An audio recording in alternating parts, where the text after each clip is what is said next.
Assalamualaikum warahmatullahi wabarakatuh. Perkenalkan, kami dari Proposal Penelitian Pembuatan Biomasa dengan daun ketapang menjadi biofuel yang disusun oleh saya, Fadila Anjar NIM 61, beserta partner saya, Safira Putri, NIM 65. Dengan saya Musa Rosidin dan teman partner saya Alita Kumala dengan NIM 133. Latar belakang yang mendasari penelitian ini adalah pemenuhan kebutuhan energi itu semakin tinggi dan kebanyakan bahan-bahan tersebut diperoleh dari fosil seperti minyak bumi, gas bumi, dan bahan-bahan tambang lainnya. Hal ini menyebabkan terjadinya kelangkaan pada bahan dasar dan membuat harganya akan semakin melambung tinggi. Serta pengolahan yang tidak sederhana membuat keefisiensian produk akan semakin rendah. Energi alternatif untuk menyokong kebutuhan energi bagi penduduk dunia dan mengurangi kerusakan lingkungan dan dapat diperbarui yaitu energi terbarukan. Ragam energi tersebut berasal dari energi matahari, angin, gelombang, dan biomasa. Kontribusi energi tersebar pada energi terbarukan berasal dari biomasa sebesar 12,4%, dengan ragam produknya adalah biomasa untuk panas, etanol, biodiesel, dan biomasa untuk listrik. Tujuan penelitian ini adalah yang pertama mempelajari fungsi dan manfaat serta karakteristik biomasa sebagai bahan baku energi terbarukan. Yang kedua, mempelajari pengaruh variabel waktu tinggal dalam mengubah daun ketapang menjadi energi terbarukan biomasa. Lalu yang ketiga, ada cara pengolahan daun ketapang menjadi energi terbarukan biomasa. Dan yang terakhir, yang keempat adalah dampak yang ditimbulkan dalam pengaplikasian biomasa yang berbahan baku daun ketapang.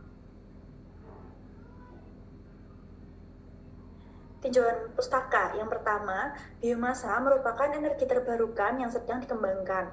Bahan organik hasil dari fotosintesis, dan umumnya biomasa menunjuk pada tumbuhan yang digunakan sebagai biofuel, tapi dapat juga mencakup tumbuhan atau hewan yang digunakan untuk produksi serat, bahan kimia, dan panas. Lalu berikutnya ada karakteristik biomasa. Dapat diidentifikasikan karakteristik seperti jenis dan ukuran. Pendekatan untuk menentukan karakteristik biomasa ada 3, yaitu yang pertama ada analisis proximat, yang kedua ada analisis ultimate, lalu yang ketiga ada analisis elemen biomasa. Selanjutnya, untuk analisis proximat, merupakan analisis di laboratorium untuk menentukan yang pertama kadar air atau moisture content, yang kedua zat penguap atau volatile matter, yang ketiga karbon tetap atau fixed carbon, yang keempat kadar abu atau asap. Selanjutnya, analisis ultimate. Analisis ultimate dilakukan untuk menentukan kandungan unsur kimia pada biomasa seperti karbon, hidrogen, oksigen, nitrogen, sulfur, unsur tambahan, dan unsur mikro. Analisis elemen biomasa sendiri merupakan analisis untuk unsur konstituen organik utama yang diperlukan untuk perancangan bahan biomasa.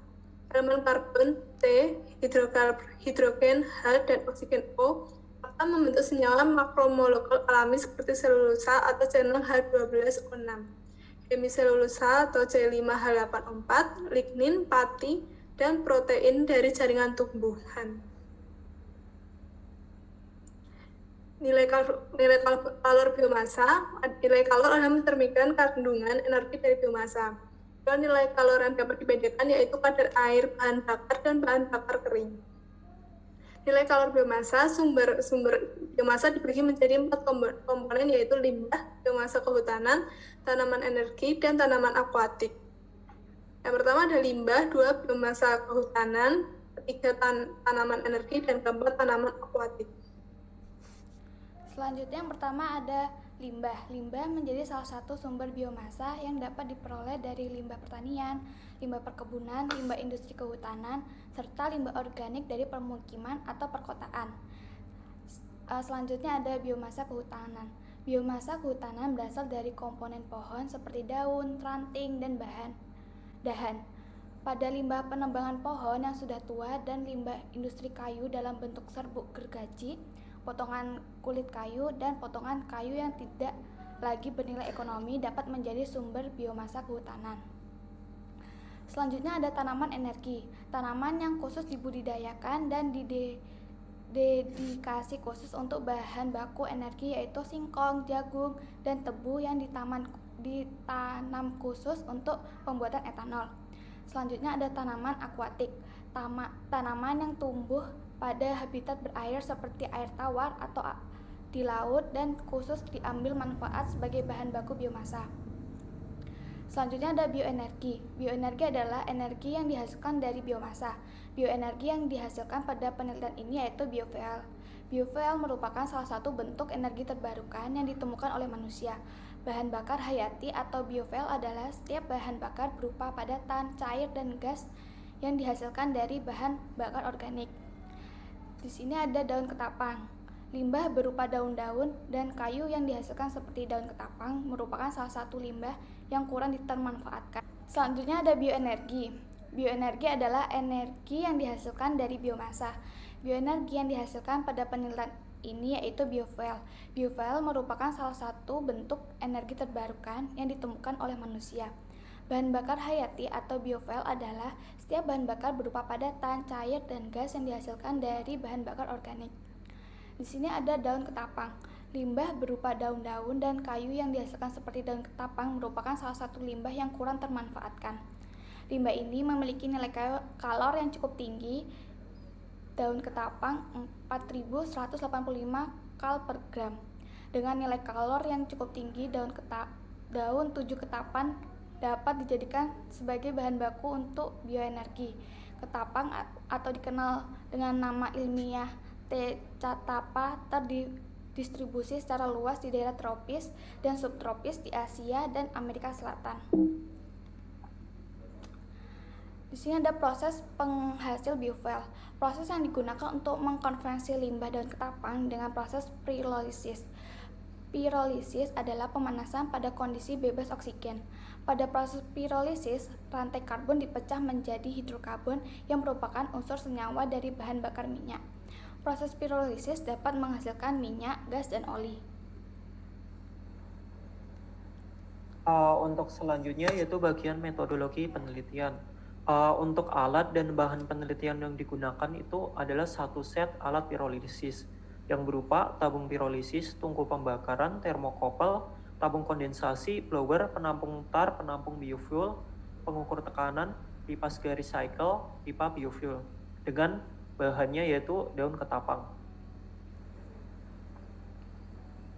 Nah, untuk rangkaian alat percobaan itu adalah satu set alat pirolisis seperti nampak pada gambar, yaitu terlihat pada gambar yang pertama tabung pirolisis atau retort, nomor 2 tungku pembakaran, nomor 3 termokopel, 4 tabung kondensasi, 5 blower, 6 penampung tar penampung biofuel, 7 pengukur tekanan, 8 pipa gas recycle, dan 9 pipa biofuel.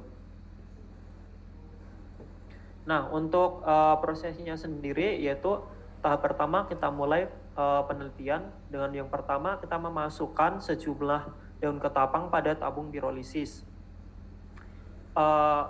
Daun ketapang yang telah disiapkan ke dalam tabung pirolisis kemudian dipasang tutupnya dilengkapi dengan temperatur dan pressure indikator.